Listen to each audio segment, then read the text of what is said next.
Hello friends, तो कैसे हैं आप लोग। आज मैं बात करने जा रहा हूँ chapter 4 carbon and its compound part 3 के बारे में। पिछले वीडियो में हमने बात किया था different types of carbon compounds, methane, ethane, propane, butane, उन सभी के स्ट्रक्चर और उनके फार्मूलाज के बारे में। अगर आपने वो वीडियो नहीं देखा तो part 2 study with iron search मारिए, आपको मिल जाएगा यूट्यूब पर।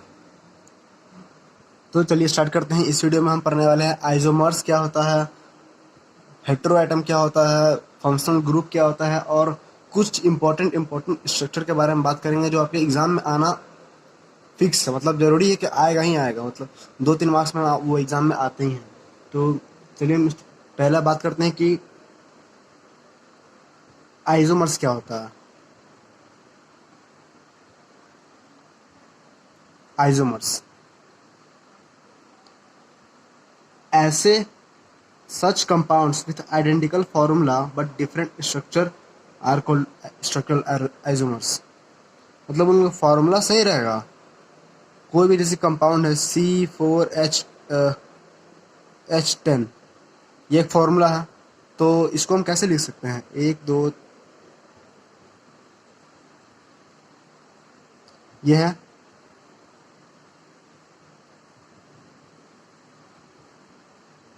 C4H10। तो पहला स्ट्रक्चर इसका ये हो जाएगा, और दूसरा स्ट्रक्चर हम ले लेते हैं ऐसे कुछ,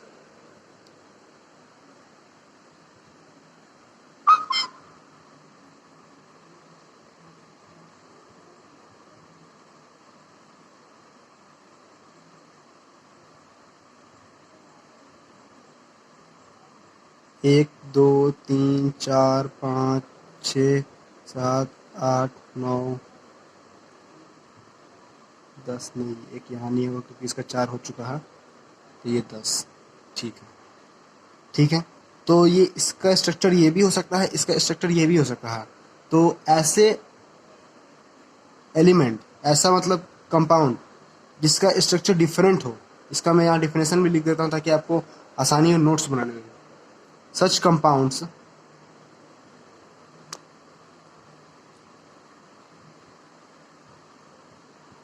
with identical molecular formula but different structure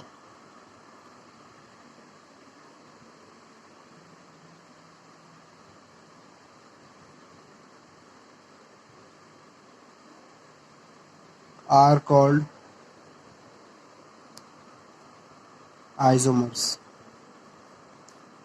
समझ गए, ऐसे कंपाउंड जिनका मॉलिक्यूलर फार्मूला आइडेंटिकल, मतलब सेम दिखते हो, लेकिन उनके स्ट्रक्चर अलग अलग हो।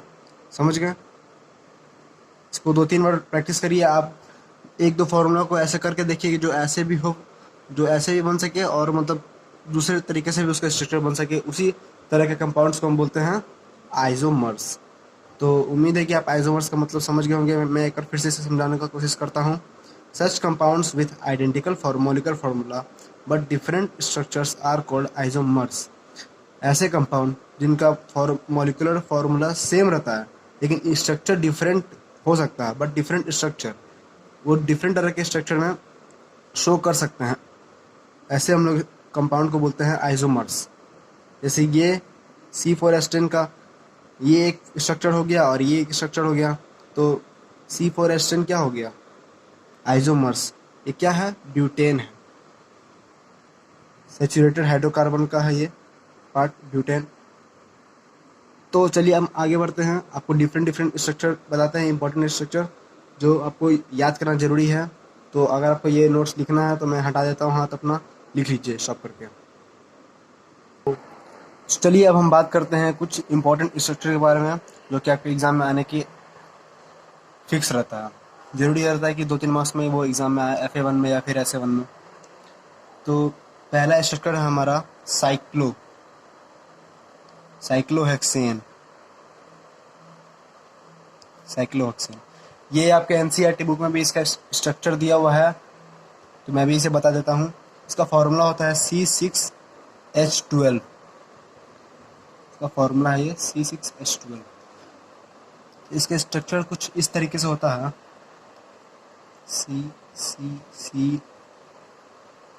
आज अगर आपको मेरी आवाज़ थोड़ी अजीब लग रही हो तो सॉरी, मेरी तबीयत थोड़ी ख़राब है, लेकिन पढ़ाना ज़रूरी है।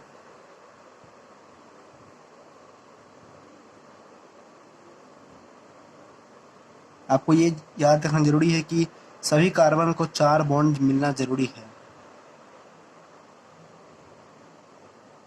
बहुत ही आसान है इसका स्ट्रक्चर याद करना।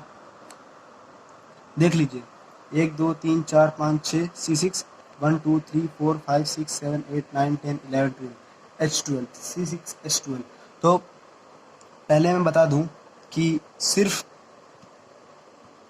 सी कैसे लिखते हैं। सी 1 2 3 4 5 यहाँ लिख लीजिए, सबके बीच में लाइन बना लीजिए, और यहाँ मतलब सब में दो दो दो दो हाइड्रोजन देते जाइए। तो सी 6 है, सब में दो दो दो देंगे तो वो 12 हो जाएगा। आपका स्ट्रक्चर बन जाएगा C6H12 साइक्लोहेक्सेन। साइक्लोहेक्सेन इसका नाम है, नाम भी याद रखना जरूरी है। तो अब हम दूसरे स्ट्रक्चर की बात करने जा रहे हैं जिसका नाम है बेंजीन। बेंजीन, मैं इसे रब कर देता हूँ, मैं इसे एक बार फिर से बना देता हूँ ठीक से, ताकि आपको प्रॉब्लम ना हो। ऐसे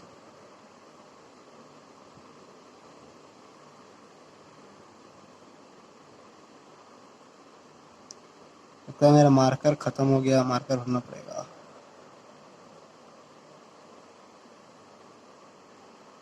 बस सब में दो दो दो दो हाइड्रोजन भर देना। समझ गए होगे आप। तो चलिए मैं अब दूसरे स्ट्रक्चर पर बात करूँगा, बेंजीन। मैं इसे रब कर देता हूँ, अब तो आपको याद हो गया होगा। तो अब हम बात करेंगे दूसरे इंपॉर्टेंट स्ट्रक्चर के बारे में जिसका नाम है बेंजीन। ये भी आपके एनसीईआरटी बुक में दिया हुआ है इसका स्ट्रक्चर। इसका फॉर्मूला होता है C6H6। साइक्लोहेक्सेन का होता है C6H12, लेकिन इसका होता है C6H6। इसका स्ट्रक्चर कैसे बनाते हैं वो मैं अब बताऊंगा आपको। सी सी सी सी सी सी, ठीक। सब में सिंगल बॉन्ड बनाते हैं, सब में एक एक हाइड्रोजन दे। उसमें दो दो देना था, लेकिन इसमें सिर्फ एक एक देना हाइड्रोजन। मैं ऊपर कर देता हूँ बोर्ड ताकि आपको अच्छा से दिखाई दे। ठीक ठीक। इसमें डबल बॉन्ड मत देना, इसमें तुमको 3 जगह डबल बॉन्ड देना है। तो यहाँ दो, यहाँ दो और यहाँ दो। देखो सब कार्बन को 4 बॉन्ड मिल गए, मिल गए। ये स्ट्रक्चर सही है, और यही है बेंजीन के स्ट्रक्चर, जो कि आपको रिवाइज करना है, याद करना है, और एग्जाम में आएंगे यही स्ट्रक्चर। तो एक और इम्पोर्टेंट बात मैं बता दूं यहाँ पे, कि जिस भी स्ट्रक्चर में तुम कार्बन और हाइड्रोजन देखो ना, उस स्ट्रक्चर को बोलते हैं हम लोग हाइड्रोकार्बन। यहाँ मैं लिख ही देता हूँ, all these carbon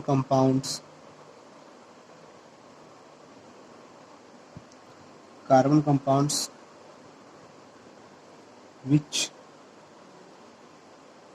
contain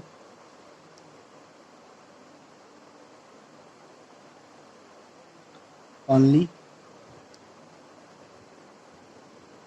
carbon and hydrogen are called hydrocarbon. जितने भी कार्बन कंपाउंड होते हैं जो कि कंटेन करते हैं कार्बन को और हाइड्रोजन को, उन सभी को हम लोग क्या बोलते हैं, hydrocarbon.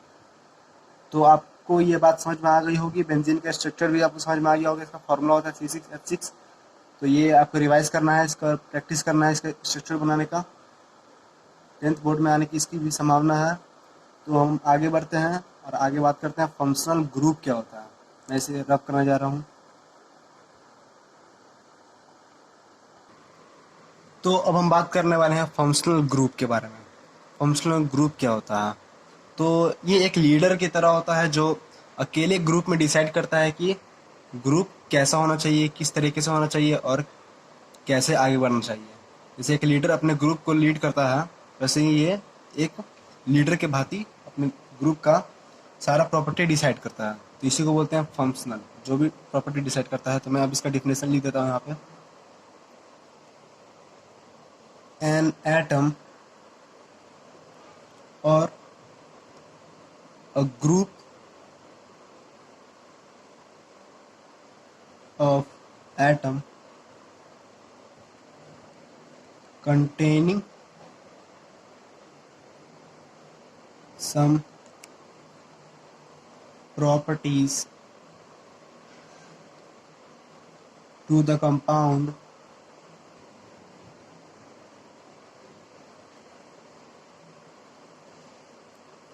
regardless to the length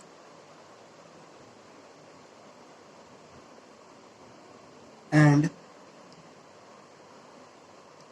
nature of the carbon chain